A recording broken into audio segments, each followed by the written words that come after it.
Hello दोस्तों। आज है 26 मार्च 2026 दिन गुरुवार का। हिंदी तिथि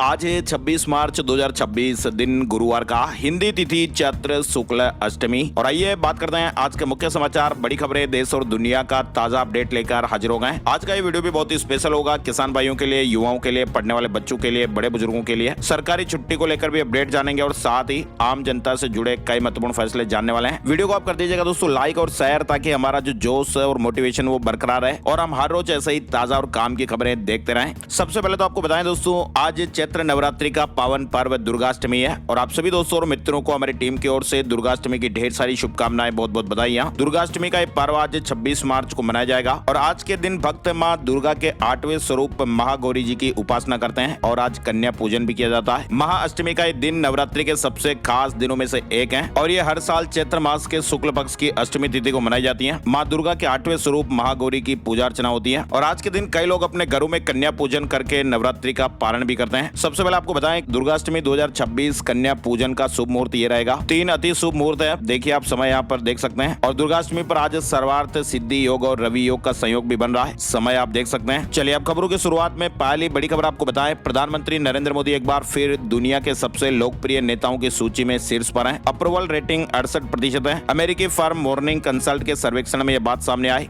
भारत के सबसे लंबे समय तक सरकार प्रमुख भी बना है। डोनाल्ड ट्रंप की लोकप्रियता घटी है। और इधर आप देखिए, पश्चिम एशिया संकट पर सर्वदलीय बैठक बुलाई गई। सरकार का दावा कि भारत का ऊर्जा भविष्य सुरक्षित है, वहीं विपक्ष से भी सहयोग मिला है। सरकार ने पश्चिम एशिया संकट पर सर्वदलीय बैठक की है। हालांकि कांग्रेस ने बैठक पर असंतोष जताया और संसद में चर्चा की मांग भी की। संसद भवन परिसर में रक्षा मंत्री राजनाथ सिंह की अध्यक्षता में सर्वदलीय बैठक हुई है। तृणमूल कांग्रेस को छोड़कर सत्ता पक्ष और विपक्ष के सभी दलों के प्रतिनिधियों ने हिस्सा लिया था। इधर विदेश मंत्री एस जयशंकर ने बुधवार को संसद में हुई सर्वदलीय बैठक में कहा कि भारत पाकिस्तान जैसा दलाल देश नहीं है और हम किसी के लिए भी मध्यस्थता नहीं करते। सर्वदलीय बैठक में विपक्ष ने कहा था कि ईरान जंग में पाकिस्तान तो मध्यस्थता कर रहा है, भारत मूक दर्शक बना है। तो इसी का जवाब विदेश मंत्री एस जयशंकर ने दिया। और इधर पश्चिम एशिया संकट पर मंत्री समूह की बैठक भी हुई और इसमें मौजूदा हालात की समीक्षा की गई। ऊर्जा सुरक्षा को प्राथमिकता देते हुए एलपीजी पर निर्भरता कम करने और पीएनजी कनेक्शन को बढ़ावा देने पर जोर दिया गया। इलेक्ट्रिक वाहनों और इंडक्शन हीटर के उपयोग को भी प्रोत्साहित करने और बिजली की दरों में सुधार जैसे महत्वपूर्ण उपायों पर चर्चा हुई। और इधर आपको बताएं, सरकार ने एक बार फिर कहा कि हमारे पास कच्चे तेल का पर्याप्त भंडार उपलब्ध है। देश में किसी भी पेट्रोल पंप पर पेट्रोल और डीजल की कोई कमी नहीं है। पेट्रोल पंपों को सप्लाई करने वाले टर्मिनलों पर भी पर्याप्त स्टॉक मौजूद है। घबराकर जरूरत से ज्यादा खरीदारी करने से बचें। देश में पेट्रोल डीजल की कमी नहीं है, सरकार ने एक बार फिर अपडेट दिया।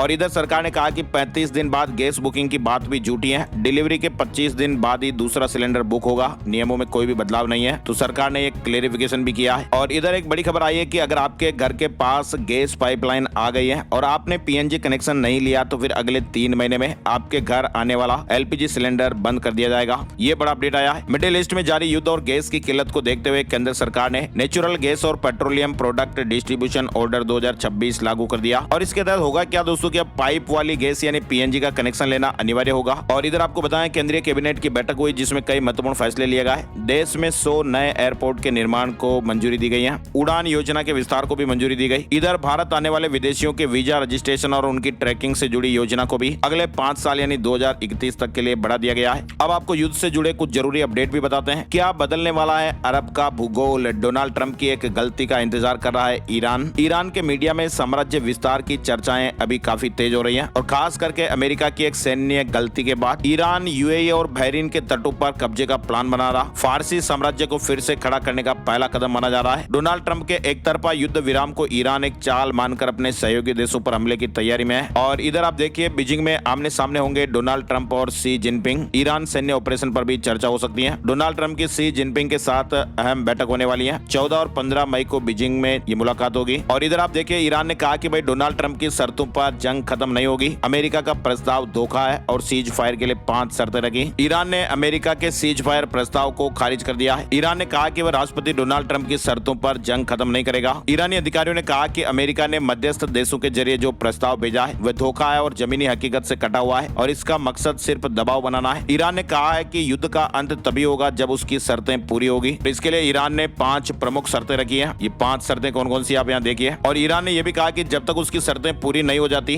तब तक ये जवाबी कार्रवाई जारी रहेगी। यानी दोस्तों अमेरिका की जो ये शर्तें हैं वो ईरान को सरेंडर कराने के लिए है ताकि अमेरिका का मिडिल ईस्ट में दबदबा कायम रह सके। लेकिन ईरान और अमेरिका के बीच सीज फायर की चर्चा के बीच दोनों पक्षों ने अपनी अपनी शर्तें सामने रखी। कुल मिलाकर तनाव भी बना हुआ है और ये और भी आगे बढ़ सकता है। आप देखिए ईरान ने युद्ध को समाप्त करने के लिए अमेरिका के प्रस्ताव को एक बार फिर से खारिज किया और ईरान ने साफ साफ कहा कि स्ट्रेट ऑफ हॉर्मुज तो हमारा है। ईरान अभी जीत पर अड़ा हुआ है। डोनाल्ड ट्रंप के प्रस्ताव को भी खारिज कर दिया और 5 शर्तें रख दी। ईरान का कहना है कि युद्ध शुरू आपने किया लेकिन खत्म हम करेंगे। तो आप देखिए ईरान किस तरह से लगातार जोश और जज्बे के साथ डटा हुआ है और इधर डोनाल्ड ट्रंप एक बार फिर से तबाही मचाने के लिए तैयार है। अमेरिका का प्रस्ताव ठुकराने पर व्हाइट हाउस ने चेतावनी दी। चेतावनी में कहा कि वे राष्ट्रपति डोनाल्ड ट्रंप मध्य पूर्व में शांति के लिए किसी भी हद तक जाने को तैयार हैं। ईरान को अंतिम चेतावनी दी गई ऐसा कहा जा रहा है। व्हाइट हाउस ने कहा कि सैन्य हार स्वीकार कर लें ईरान वरना फिर भयानक कार्रवाई होगी। दरअसल हो क्या रहा कि अमेरिका की शर्तों पर ईरान झुक नहीं रहा है जिसके कारण डोनाल्ड ट्रंप अभी काफी भड़क गए हैं। इधर ईरान ने यह बड़ा दावा किया कि अमेरिका के F/A-18 फाइटर जेट को हमने मार गिराया और ये भी बताया कि वो फाइटर जेट कहां पर गिरा, सबूत भी दिया। और इधर आप देखिए जंग के 26वें दिन कुवैत पर ईरान ने 20 बैलिस्टिक मिसाइलें दागी। कुवैत ने यह दावा किया कि 13 मिसाइलों को इंटरसेप्ट कर लिया गया जबकि 7 खुले क्षेत्र में गिरे। और इधर संयुक्त राष्ट्र महासचिव एंटोनियो गुटेरेस ने मिडिल ईस्ट संघर्ष पर बड़ी चिंता जताई है। उन्होंने कहा कि हालात नियंत्रण से बाहर होते जा रहे हैं और बड़े युद्ध का खतरा बढ़ रहा है। और इधर आप देखिए पाकिस्तान के सेलेन कंटेनर जहाज को ऐसे वक्त में हॉर्मुज से वापस लौटा दिया गया जब इस्लामाबाद अमेरिका और ईरान के बीच समझौते से संबंधित बैठक आयोजन कराने की तैयारी में है। और वैसे दोस्तों पाकिस्तान के लिए इसलिए भी एक बड़ा झटका है क्योंकि पिछले 24 घंटे में पाकिस्तान के बड़े नेताओं ने ईरान के शीर्ष नेतृत्व से कम 3 बार फोन पर बात की। फिलहाल पाकिस्तानी जहाज को हॉर्मुज पार करने की इजाजत नहीं दी गई। ईरान ने उसे वापस भेज दिया। पाकिस्तान प्रधान बनने की कोशिश कर रहा है। और इधर देखिए आप इजराइल पर हर 1 घंटे में 10 मिसाइलों से ईरान हमला कर रहा है। तेल अवीव में भारी तबाही हो रही है। देखा जाए तो ईरान ने पिछले 24 घंटे में इजराइल पर हर घंटे औसतन 10 मिसाइल हमले किए और इजराइल ने कहा कि उसने 70% मिसाइलों को हवा में ही कुंद कर दिया। 30% मिसाइल जमीन पर आ गिरे जिससे भारी नुकसान हुआ है। करीब 200 लोग घायल भी बताए जा रहे हैं। और इधर आप देखिए ईरान पर भरोसा नहीं, सख्ती और बातचीत साथ साथ डोनाल्ड ट्रंप ने बड़ा बयान दिया। ट्रंप ने बताया कि दोनों पक्षों के बीच बातचीत जारी है और दूसरा पक्ष समझौता करना चाहता है। डोनाल्ड ट्रंप अपनी मर्जी से बयान बदलते भी रहते हैं। और इधर ईरान से जंग छेड़ने का साइड इफेक्ट आप देखिए अमेरिका के अपने गढ़ में ही बुरी तरह डोनाल्ड ट्रंप हार गए हैं। अमेरिका के फ्लोरिडा में ट्रंप की पार्टी बुरी तरह चुनाव हार गई है। ईरान जंग का इंपैक्ट अमेरिका की सियासत भी देखने को मिल रहा है। इधर ईरान को डोनाल्ड ट्रंप के दामाद पर भरोसा नहीं, शांति वार्ता के लिए उपराष्ट्रपति वेंस पहली पसंद है। इजराइल पर ईरान की बैलिस्टिक मिसाइल गिरने से हड़कंप मच गया। इजराइल के मिसाइल डिफेंस सिस्टम में सेंध लगने की जांच भी शुरू हुई है। यूएस से अब और अधिक गोला बारूद की मांग भी हो रही है। चलिए आगे बढ़ते हैं। बड़ी खबर आप फिलहाल देखिए अप्रैल में रूस से 6 करोड़ बैरल कच्चा तेल खरीदेगा भारत। ये डिस्काउंट की जगह प्रीमियम पर मिलेगा। ईरान जंग के बीच सप्लाई सुधारने की कोशिश है। अब आपको एक बड़ा अपडेट दिखाते हैं कि डोनाल्ड ट्रंप के लिए हॉर्मुज स्ट्रेट खुलवाना मुश्किल क्यों हो रहा है। ईरान इस सकरे रास्ते का कैसे फायदा उठा रहा है और कैसे यहाँ अमेरिकी वॉरशिप भी सुरक्षित नहीं है। दरअसल ये तो आपको पता ही है दोस्तों कि ईरान और अमेरिका इजराइल के बीच जो ये युद्ध है वो और आगे धीरे धीरे बढ़ रहा है और हॉर्मुज स्ट्रेट लगभग बंद सा ही हो गया है और यहाँ सैकड़ों तेल टैंकर अभी दोनों तरफ खड़े हुए हैं, आगे नहीं बढ़ पा रहे हैं। तेल की कीमतें $100 प्रति बैरल के पार जा चुकी है और इसका असर पूरी दुनिया की अर्थव्यवस्था पर भी देखने को मिल रहा है। अमेरिका के राष्ट्रपति डोनाल्ड ट्रंप ने कहा कि भाई समुद्री रास्ते को यानी हॉर्मुज स्ट्रेट को किसी भी तरह से कहीं पर भी अंजाम पर जाकर खुलवाएंगे। लेकिन एक्सपर्ट ये कह रहे हैं कि भाई ये काम इतना आसान नहीं है। अगर ईरान से कोई समझौता नहीं होता या अमेरिका कोई भी बड़ा मिलिट्री एक्शन नहीं लेता है तो इस रास्ते पर पूरी तरह से आवाजाही बहाल करना भी मुश्किल होगा। सकड़ा रास्ता है तो ऐसे में ईरान इसका फायदा उठाता है और ईरान के पास ऐसे हथियार है जो छोटे होते हैं और आसानी से छुपाए जा सकते हैं और फिर वो अचानक से इस्तेमाल कर सकते हैं। ये हथियार पहाड़ों, गुफाओं और सुरंगों में छिपे होते हैं और जरूरत पड़ने पर इन्हें तट के पास से ही लॉन्च किया जा सकता है। ट्रंप के लिए अभी हॉर्मुज का हल ढूंढना बहुत मुश्किल है। अगर अमेरिका सैन्य ताकत से इस रास्ते को खोलना चाहता है तो सबसे पहले उसे ईरान के हमले की क्षमता को खत्म करना पड़ेगा, यानी उसे मिसाइल सिस्टम, ड्रोन और उन ठिकानों को नष्ट करना पड़ेगा जहां से ईरान जहाजों पर हमला कर सकता है। लेकिन अब तक अमेरिका और इजराइल के हजारों हमले हो चुके हैं, लेकिन इसके बावजूद भी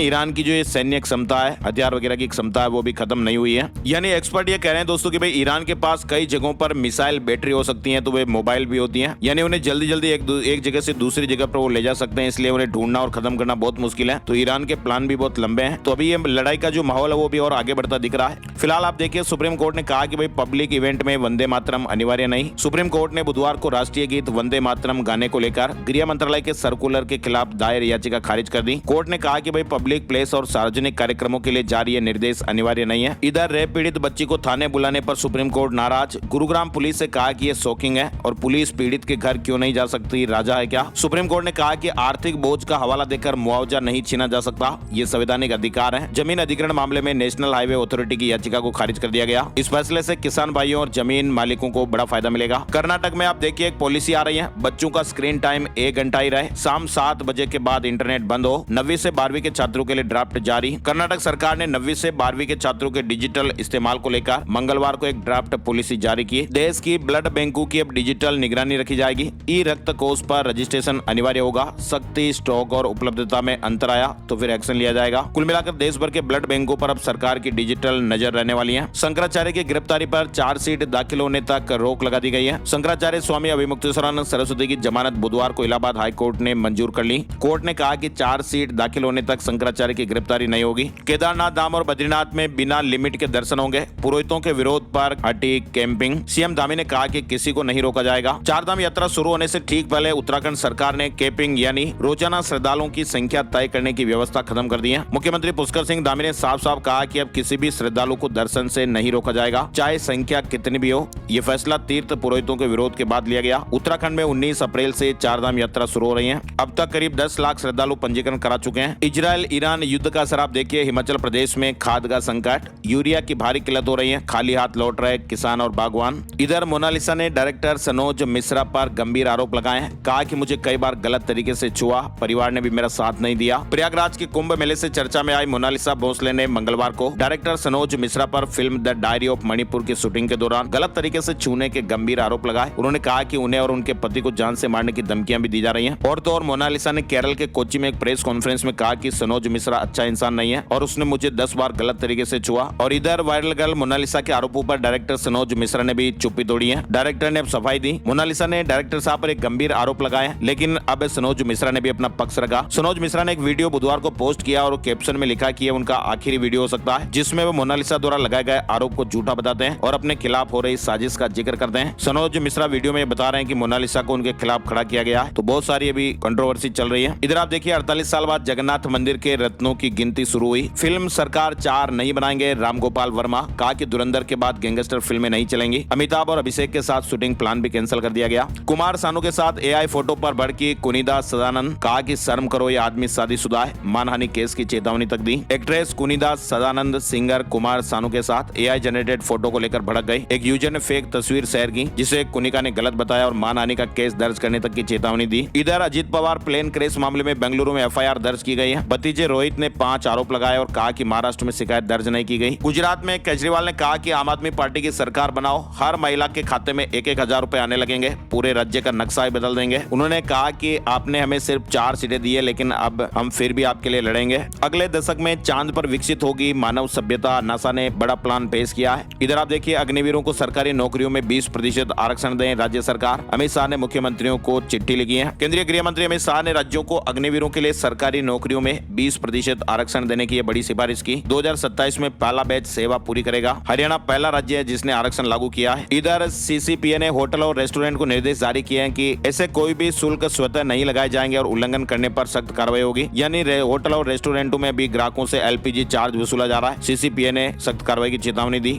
फाइनेंस बिल 2026 लोकसभा में पास हो गया। सरकार ने जोड़े 32 महत्वपूर्ण संशोधन। इधर महादेव ऐप केस में ईडी का एक्शन हुआ। बुर्ज खलीफा के फ्लैट समेत 1700 करोड़ की संपत्ति अटैच हुई। दिल्ली एनसीआर में आज से मौसम यू टर्न ले सकता है। 30 से 40 किलोमीटर प्रति घंटे की गति से हवाएं भी चल सकती हैं। गरज चमक के साथ आज बादल बरस सकते हैं। और इधर खबर आ रही कि टाइफाइड वाली दवाइयों का अब असर नहीं हो रहा है। रिसर्च में बड़ा दावा किया गया। मेडिकल जर्नल द लेसेंट की रिसर्च में दावा किया गया। तो दोस्तों टाइफाइड एक आम बीमारी है, लेकिन अब कुछ दवाओं का असर नहीं हो रहा है। इधर इंस्टाग्राम और फेसबुक पर सरकार सख्त, एआई पोस्ट पर लेबल जरूरी होगा और 3 घंटे में फेक कंटेंट को हटाना भी पड़ेगा। फेक और मिसलीडिंग कंटेंट को 3 घंटे में हटाना जरूरी। कस्टम ड्यूटी पेमेंट में बड़ा बदलाव हुआ है। यूपीआई से पेमेंट को मंजूरी मिली है। बंगाल चुनाव के लिए बीजेपी की तीसरी लिस्ट जारी हो गई है। 19 उम्मीदवारों के नाम इसमें है। फर्जी IRCTC अकाउंट पर रेलवे ने बड़ा एक्शन लिया, करोड़ों लोगों की आईडी को बंद किया गया। रेलवे मंत्री अश्विनी वैष्णव ने बताया कि भाई 88% टिकट ऑनलाइन बुक हो रहे हैं। फर्जी अकाउंट पर कार्रवाई जारी है। आधार वेरिफिकेशन और एंटी बोट तकनीक से टिकटिंग सिस्टम को